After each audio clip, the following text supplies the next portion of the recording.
you are meeting on a very, very important theme for our times. It is rarely that any age is given the witnessing of the collapse of the old order and the possibility and invitation to join in creating a new one. The old order based on the rule of greed, on centralization, on exclusion, on the plundering of the planet and the grabbing of the resources of the poor is dying in front of our eyes. Of course, as it dies, it's pulling millions out of every kind of economic security. We witness Greece and Spain and Iceland, Ireland, and even the United States. And the crisis in Italy is bursting. But there is a quieter, less reported crisis growing in the third world as a failing economy tries to save itself through investing more and more in grabbing the resources and minerals and forests and biodiversity of Asia, Africa, and Latin America. Participation in today's context is for us a survival issue. And that is why I have talked about the need for creating a shift from economies that are killing people and the planet, democracies that are dead as far as people are concerned, and cultures that on the bedrock of insecurity become killing cultures.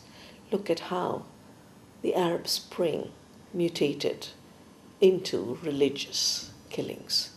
We cannot afford negative cultures, negative economies, and inert, passive democracies, or democracies hijacked by corporations. Corporations that then become the definers of governments of the people, by the people, for the people.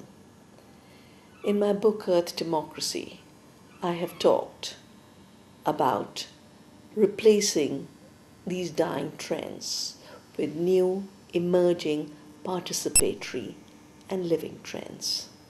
From dead democracies, we need to move to living democracies, where everyone participates every day in the conditions of their lives, in the protection of the planet. We practice this in Navdanya, the movement I have built over the last 2.5 decades. Navdanya, on the ground, organizes village communities as living democracies units, which protect their forests and biodiversity, their seeds and their agriculture, their water and the forests. These living democracies have real impact on day-to-day matters. They tell us that the ultimate rights of people are drawn from the earth and from natural justice.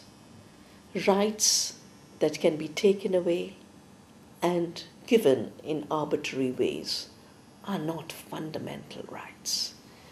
And I am increasingly getting convinced that till we move our consciousness from centering our lives and our thoughts around a fictitious construction called capital to the reality of the earth that supports us, we will not be able to create the participation that is an imperative today.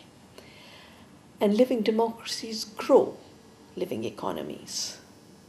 That's what we've done by saving seeds. We've been repeatedly told that without chemicals we can't have food security. We're repeatedly told that without genetic engineering we can't address the problem of hunger. But both the first green revolution of chemicals and the second green revolution, both based on genetic engineering, have not delivered food. They've delivered commodities. And commodities at this point are going to drive cars as biofuels. They're going to feed animals in prisons, in factory farming. This diversion of food has become a major threat to food security. Commodities do not feed people, they feed profits. What we need to do is return food to its sacredness, to its source as nutrition. And our work has shown that native seeds, open pollinated seeds, biodiverse farming, ecological farming can produce 2 to 3 times the food without using any external input. This has become vital for us in India because external inputs like purchased seeds and purchased chemicals are pushing hundreds of thousands of farmers into debt-driven suicide. Suicide started in India in the late 90s among the farmers. Today, according to official data trends, we've crossed more than 250,000. Most of the suicides are concentrated in the areas that grow cotton. Cotton used to be a cash crop. Farmers growing cotton used to do very well. Today, farmers growing cotton are in debt because the seeds they are sowing are bought from Monsanto. This company now controls 95% of all the cotton seed supply in India. It controls 90% of all the genetically modified seeds sold anywhere in the world. And contrary to their claim, these GM seeds are not producing more. They have not reduced chemical use. They've actually led to increase of pesticides and herbicides. They have failed to control the weeds and the pests they were supposed to through the only 2 applications of herbicide-resistant and Bt toxin crops. And worse, they have created superweeds and superpests that are becoming a major threat to agriculture. But a monopoly on seed, the first link in the food chain, is itself a threat to agriculture. And that's why in Navdanya we save seeds as our commons. This is our foundation of our living economies, instead of the economies based on suicide, the suicidal economy, which is on the one hand pushing the planet to a suicidal path for the human species, with climate change, species extinction, water depletion, toxic poisoning of every ecosystem and our bodies. 40% of all the greenhouse gases are coming from an agriculture that's poisoning the earth. It's also a major source of emissions of nitrogen oxide, of methane, of carbon dioxide from the intensive use of fossil fuels. And we are told our agriculture is inefficient and industrial farming is efficient when we can produce twice the amount of food using half the calories. Industrial systems use 10 times the calories as input to produce 1 calorie of food. We can't afford this wastage because it turns into entropy, it turns into pollution. That's what's driving climate change. And it's also driving species extinction. 75% of all agrobiodiversity has been pushed to extinction because of the monocultures of industrial farming. 75% of the water is being wasted and polluted to dissolve chemicals into the soil, into the plants, and into our food. We have more intelligence as a species. We have more capacity as a species. And through participating in our everyday lives of what food we eat, how we grow it, where our water comes from, and how we distribute it, each of these is vital elements of a living economy. That is why I want to congratulate the Italians for the tremendous vote in their referendum on 2 very, very big issues. One, to keep water as a commons and as a public good, and to say no to water privatization. And second, to say no to nuclear power. The idea of nuclear being clean, when they haven't even found ways to dispose of nuclear waste. The idea of nuclear being efficient when all it is splitting the atom and creating hazards. To boil water, we can do that better with the sun. We can do that better with the wind. We can even do that better the way village women in the third world do it, with a little bit of firewood. And finally, how do we shift from cultures that are pushing people to kill each other in the name of religion, in the name of ethnicity, in the name of migration? For this, we need to reshape our identity. And that identity reshaping must be drawn from the earth. We are ultimately, each and every one of us, earth citizens. And as earth citizens, we have one common humanity, one universal identity, not just within the human family, but with the earth family, which we in India call Vasudhaiva Kutumbakam. We've just celebrated 15 days ago, on the day I actually fell ill, a beautiful festival called Bhumi, to celebrate the earth. We need to celebrate the earth every moment.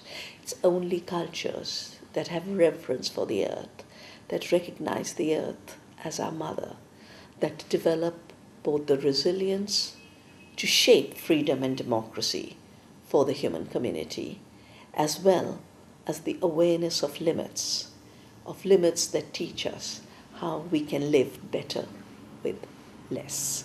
And the two big transitions in this shift from dead democracy to living democracy, killing economies to living economies, and killing cultures to living cultures, are shifts in two fundamental concepts that have gone so very wrong.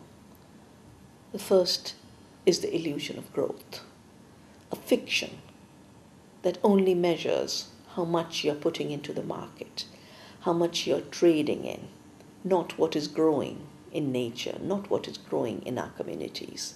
And so, the more growth takes place, the hungrier children become, something we see in India. The higher the growth rates, the more poisoned our rivers, the more poisoned our air. India today, with one of the highest growth rates among all the countries of the world, has the largest number of hungry people in the world. Every second child in India is condemned to such severe malnutrition that those children will never grow up to be full humans. This is not growth. If our children aren't growing, if the future isn't growing, this is not growth. So we have to move beyond growth to real indicators. And I work closely with the government of Bhutan to help them go organic. Bhutan decided years ago that it would not follow the dead-end path of gross domestic product and gross national product. It would instead measure the gross national happiness of their citizens. That's what they are dedicated to. And that happiness rests on the state of nature, on the state of culture, on sustainable development paths, and on respect for one's own society, a pride in who you are. A second major category we have to move beyond is the false idea of the so-called free market democracy and so-called free trade that's supposed to create free market democracy. Francis Fukuyama wrote a book saying end of history, saying now the market will rule, communism is dead. The market has collapsed. Wall Street collapsed in 2008. Economies are still collapsing. The American movements are taking over Wall Street. Occupy Wall Street is the new call for democracy, for an economic democracy. We need to move beyond the idea that markets create democracy, to recognizing that in fact in today's time with corporate rule, where 5 companies control the seed, where 5 companies control the food, where 5 companies would like to control the water, where 5 energy giants want to control the energy supply of the world. We are in an economic dictatorship, not in an economic democracy. We have to create economic democracy.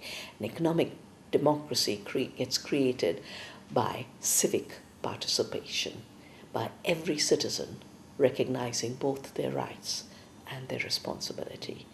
In these exciting times, we have so much to do. And you, as a community from the media, have so many positive messages to carry.